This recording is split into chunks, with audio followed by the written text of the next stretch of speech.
Trans Medya için hazırladığımız Trans Siyaset'te yeniden karşınızdayız ve çok önemli bir konuk ağırlıyoruz bu akşam sevgili izleyiciler. Demokrasi Zamanı Partisi Genel Başkan Yardımcısı Sayın Ali Demirel canlı yayın için hazır, karşımda bizi bekliyor. Sayın Başkan'a izniniz olursa öncelikle hoş geldiniz diyelim. Sayın Başkan, çok teşekkür ederim kıymetli vaktiniz için. Hoş geldiniz, iyi yayınlar. Hoş bulduk Naime Akbil Hanım, hoş bulduk. Kolay gelsin. Hepinizi saygıyla selamlıyorum. Sağ olun. Sizinle keyifli bir yayın oluyor her seferinde. Bu akşam da mutlaka öyle olacak. Şimdi partinin büyük kongresi var 1 Eylül'de, değil mi? Ve ben enteresan... Evet efendim. 1 Eylül evet. Pazar günü. Pazar günü. Hayırlı olsun diyelim, bakalım sonuçlar nasıl çıkacak. Ama çok enteresan bir pankart görüyorum arkanızda. Bununla ilgili isterim ki başlayalım Sayın Başkan. Zannediyorum bir atıfta da bulunacaksınız 1 Eylül'deki kongreye anladığım kadarıyla. O arkanızdaki panoda ne yazıyor? O pankartın anlamı nedir? Niçin böyle bir pankart hazırladınız? Sizden dinleyelim. Teşekkür ederim. Buradan başlamış olmak gerçekten çok önemli. Heyecanlıyım efendim. Bağışlayın. Bu arkamızdaki pankartta üst başlıkta Zazaca Şema Heyrami. Siz hoş geldiniz. Ve Türkçe, Lazca, Kürtçe, İngilizce, Fransızca, Almanca, Farsça, Rusça, Bulgarca, Almanca ve Çerkezce, daha tercümesini tam yapmadığım diğer diller var efendim. Yani neredeyse Anadolu'da yaşayan bütün dillerde ve yine yabancı dillerde, biliyorsunuz kongre, parti kongresidir. Yabancı misafirleri de davet etmişiz. Öyle bir pankarttır efendim. Niçin hazırladınız Sayın Başkan? Herkese hoş geldin derken vermek istediğiniz temel mesaj aslında ne olacak bu pankartla? Çoğulcu ve doğrudan demokrasi mesajını veriyoruz efendim. Yani biz bir yere girdiğimizde ülkemizde yaşayan diğer halkların dillerinde, işte gerek şehir girişlerinde, okul girişlerinde, hastane girişlerinde, kamu ait bütün girişlerde en azından bu ülkede yaşayan bizim gibi halklar kendi dillerinde de bir cümle de olsa bir şeyler yazılmasını teşvik ediyoruz efendim. Evet. Peki, şimdi sizin tabii siyaset yaparken Demokrasi Zamanı Partisi'nde temel hedefiniz aslında eşitlik, değil mi? Ana dilde eğitim, herkesin hem kültürünün hem dilinin, Anadolu'daki bütün dillerin sağlıklı bir biçimde bir sonraki nesillere, ondan sonraki nesillere ulaşmasını sağlamak. Şimdi ben size bırakmak istiyorum sözü Sayın Başkan. Bu kongreyle beraber Demokrasi Zamanı Partisi Türkiye'ye ne verecek, Türkiye'den ne istiyor? Biraz bunu konuşalım. Katkınız ne olacak Türk siyasetine ve Türkiye'deki bu en son geldiğimiz noktada bu daralma, bu ayrışma, bu hem kültürel hem fiziki hem üslup, tavır olarak bu birbirine karşı müdahale durumu dikkate alındığında Demokrasi Zamanı Partisi'nin Türk siyasetine katkısının ne olacağını sizden dinleyelim. Olmaz mı?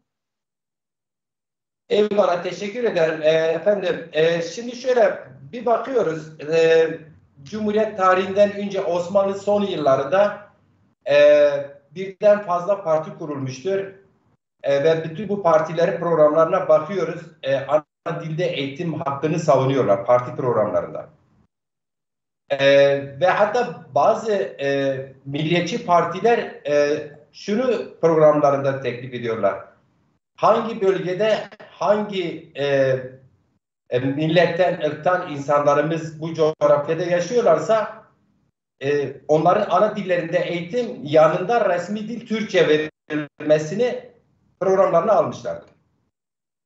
Dolayısıyla aslında biz Anadolu olarak, bir bütün olarak Türkiye olarak çoğulcu milletlerden oluşan bir coğrafyayız, bir ülkeyiz. Böyle bir gerçeğimiz var. Geçen programda hatırlarsanız demiştim ki Ankara'ya deniz getireceğiz dezapar olarak. Kasıt budur. Biz Türkiye'nin bu halklar denizi, kendi renkleriyle, kendi tarihleriyle, örf ve adetleriyle ne kadar yaşatırsak, hani deyim yerindeyse insanı yaşat ki devlet yaşasın. Dolayısıyla ne kadar yaşatırsak, ne kadar çoğulcu doğrudan demokrasiye geçersek o kadar ülkemiz zengin olur. Bugünkü o üstenci yaklaşımlar, inkarcı yaklaşımlar ve yine sadece bir sermaye tarafını, yani bir bölümü, refah düzeyi iyi olan insanların memnun olduğu bir ülke değil, bir bütün olarak işçisiyle, emekçisiyle ve çalışanlarıyla sabah işe giderken akşam eve geldiği zaman rahat, mutlu kafasını yastığa koyup da öbür gün heyecanla yeniden mutlu bir ülkede işe gelip gitmesini sağlamak için biz yola çıkmışız. Ve kesinlikle biz Türkiye siyasetine yeni bir soluk getiriyoruz. Bakınız bugün Türkiye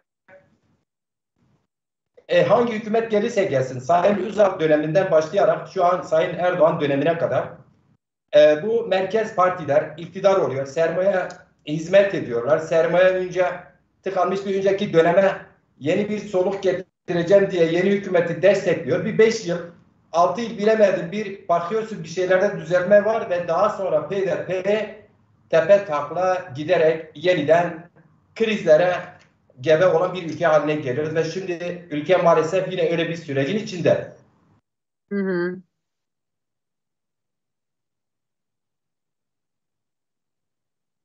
Devam eder.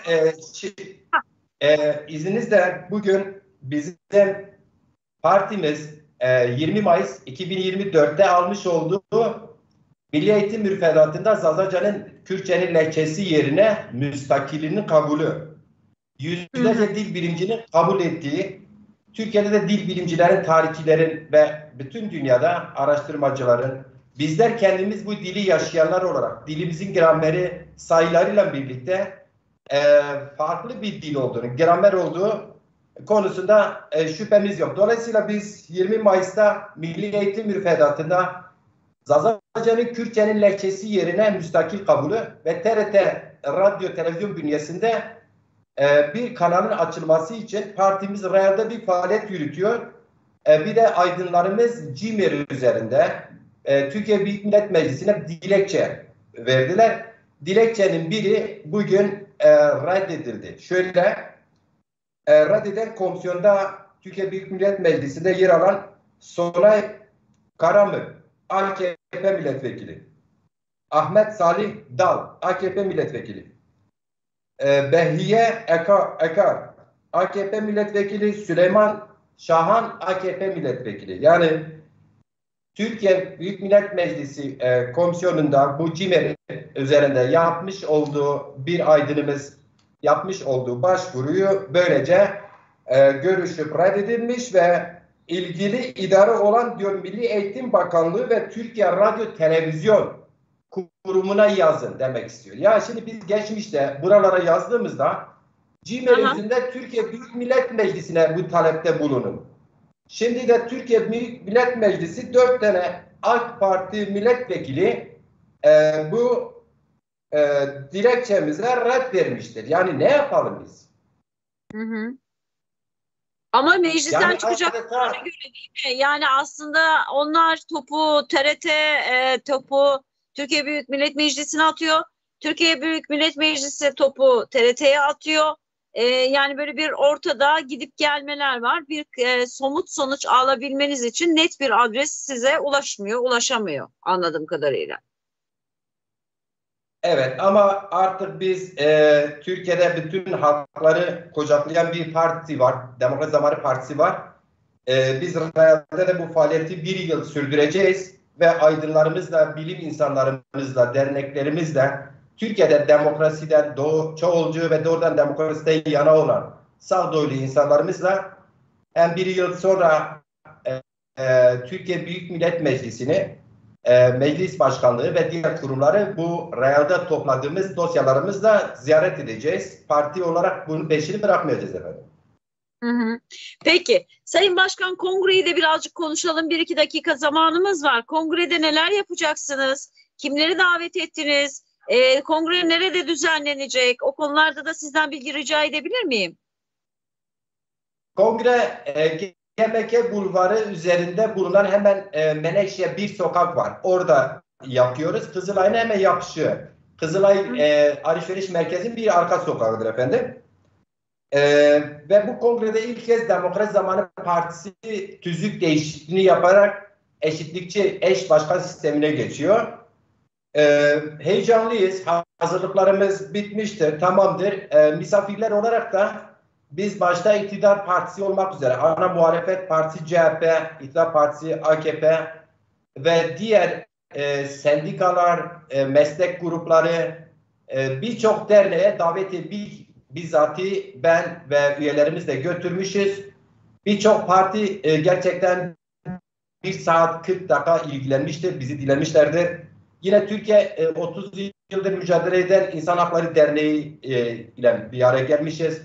Yani bizim Türkiye'de siyaset yapan, önde olan İnsan Hakları Dernekleri, sendikalar, siyasi partileri hepsini davet ettiğimiz yanı sıra ülkede faaliyet yürüten büyük elçilerden Fransa, Almanya ve İtalya büyük elçilerine davet etmişiz efendim. Adaylarınız konusunda bilgi verecek misiniz Sayın Başkan? Ben bu yeni partimiz Demokrat Zamanı Partisi 1 Eylül'de yapacağımız kongrede bir tüzük, aynı zamanda seçim kongresidir. Eşit başkan adayım ben. Öyle mi? Peki size o zaman hayırlı uğurlu olsun diyelim. Bol şans dileyelim. Türkiye'de eminim ki eşit yurttaşlık anlayışı ölçeğinde hem dilin hem kültürün yaşaması anlamında çok büyük bir katkı verecek Demokrasi Zamanı Partisi Türk siyasetine. Müteşekkirim kıymetli vaktinizi ayırdığınız, katıldığınız için. Benim eksik bıraktığım bir şey varsa son birkaç cümleyle lütfen eksiğimi tamamlayın. İlave edeceklerinizi söyleyin. Yavaş yavaş toparlayın. Son olarak ben sizlere teşekkür ediyorum. Gerçekten çok değerli, kıymetli bir görev yapıyorsunuz. İkinci keredir yayınınıza katılıyorum. Bugünlerde birçok yayın kuruluşu bizlere röportaj almaya başladı. Bu iyi bir şey.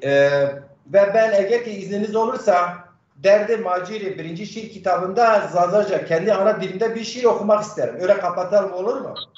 Anlamını da söyleyin, olur mu? Efendim? Manasını da lütfen söyleyin bize, olur mu? Tabii ki. Önce bir Zazaca'sını okuyayım. Lütfen, buyurun. Şiirin ismi Vaşti Macira. Macir'in sevgilisidir.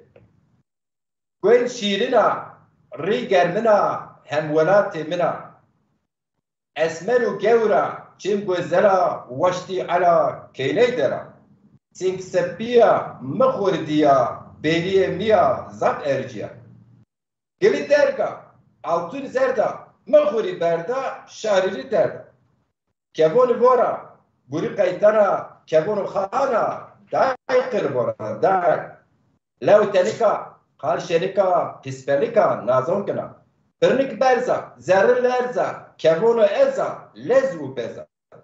Desbazına, kalkazına, rındemina, cigermina. Yoda cira, kevonu kaylira, vaşti ini macira macir. Efendim, özet olarak şöyle tek tek tabii ki belki tercüme edemem. Ela gözlümdür. Yani sevgilim ela gözlüdür. Yüzü sımsıcak ve çok sıcak, bana çok yakın. Esmerdir ve evet esmerdir. Yine gözleri eladır. Bu Ali'nin sevgilisidir. Böyle devam ediyor. Gerdanı beyaz. Ben kendime götürdüm. Çok güzeldir. Anladığım kadarıyla güzel bir aşk şiiri Sayın Başkan. Anladığım kadarıyla güzel bir aşk şiiri, değil mi? Evet, bir aşk şiiridir ve gerçekten tabii ki her dilin kendi şiiri ve imgeleriyle Bir Tabii. başka anlamı var biliyorsunuz. Yani Kuşkusuz. bir şiiri bir başka dile tercüme ederken o ilk yazılan dildeki tadı veremeyebilir. Elbette. Çok güzel bir şiirmiş ama belli ki hissiyatı da yüksek. Çok teşekkür ederim. İyi ki geldiniz. Müteşekkirim. Önümüzdeki günlerde yapılacak kongreyle ilgili olarak da hem kolaylıklar hem başarılar dilerim Sayın Başkan. Sağ olun, var olun. Sağ olun, var olun. Sizi kongreye davet ediyorum. Daveti üzerinize atmıştım sanırım. Orada da Real'da da buluşalım efendim. Çok teşekkür ederim. İnşallah. Sağ olun efendim. Sevgili izleyiciler, Demokrasi Zamanı Partisi Genel Başkan Yardımcısı Sayın Ali Demirel canlı yayında trans siyasetin konuğuydu. Trans Medya için hazırladığımız Trans Siyaseti izlediniz. Ben Naime Akbin, yönetmen arkadaşım sevgili Burak'la birlikte hazırladığımız yayını takip ettiniz. Müteşekkiriz. Şimdilik herkese iyi akşamlar dileriz.